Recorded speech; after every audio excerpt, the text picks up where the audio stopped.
with the Team Kentucky update from Governor Andy Beshear.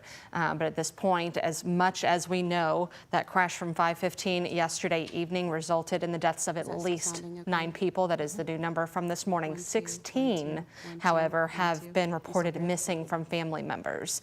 And 2 are still critical in the ICU in the burn unit at U of L Hospital in downtown Louisville, which is their trauma center. So the number expected to go up, unfortunately, and then that debris field with who knows how many more victims might still be yet to be found. They're still there, and it's going to be a while. And you mentioned the numbers, and that's why in these kind of really unfortunate, tragic circumstances, those numbers are roving a little bit in terms of the patients and the folks who are, have been released from the hospital, and the folks who we know have passed away. Good afternoon, everybody. Thank you so much for joining us. I'm Grace McKenna. And I'm Brooke Hash. We are coming to you live here in the 11 o'clock hour, awaiting a news conference from the Louisville Regional Airport Authority talking about that UPS cargo plane crash that happened yesterday just around 5:15. We've all seen the horrific video from many angles of this crash. We know 9 people at this point.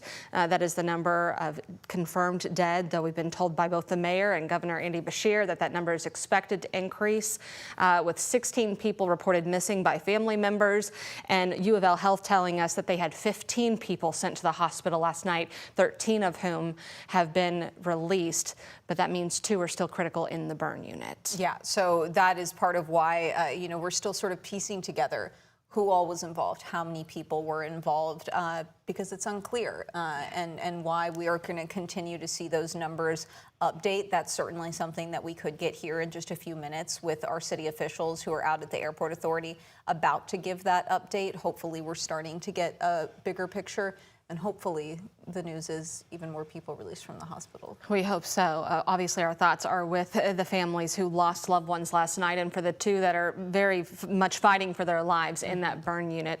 We can only imagine the pain.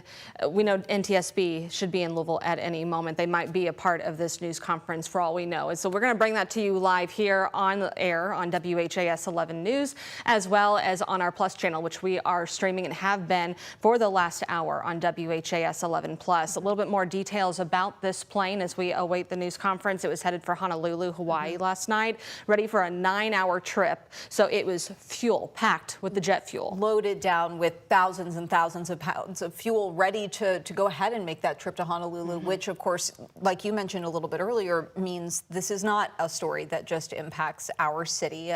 This is a story that really has a cross-country impact for us. Yeah, we know that our pilots come from all over. UPS Worldport, we are headquartered here. This is home to thousands of UPSers, as they call them, but they come from all over, and we have not had any identification from any of the victims in this crash. If you've seen the video of the crash, though, it would be pretty unimaginable to think that anyone survived that from the plane, that has not been confirmed just yet by any officials. You can see the plume of smoke there. We had about 220,000 pounds of fuel, which is why that smoke just billowed over from that Grade Lane area, Fern Valley Road location near the airport over into Jeffersonville, Indiana. So for a time, that shelter in place, they told everybody to turn off their air, their AC, the heat, whatever you might have had ventilating in your home. They said to shut it off.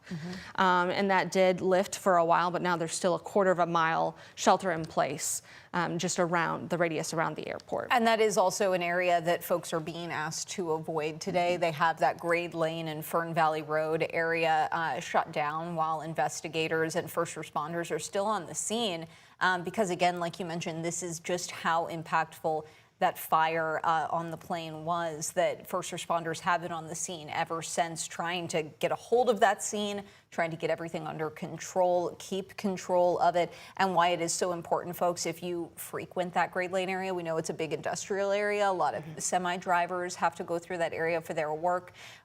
They really need everybody to stay away so that those first responders can do the work that they're doing as safely as possible and as quickly as possible to begin to piece together really what happened. And speaking of pieces, if you find any debris in your yard, whether it's a business or your home, do not touch it. Yeah. Take a photo. The emergency services website has a place where you can go and forward that photo on so NTSB can collect it, because this is a wide range scenario.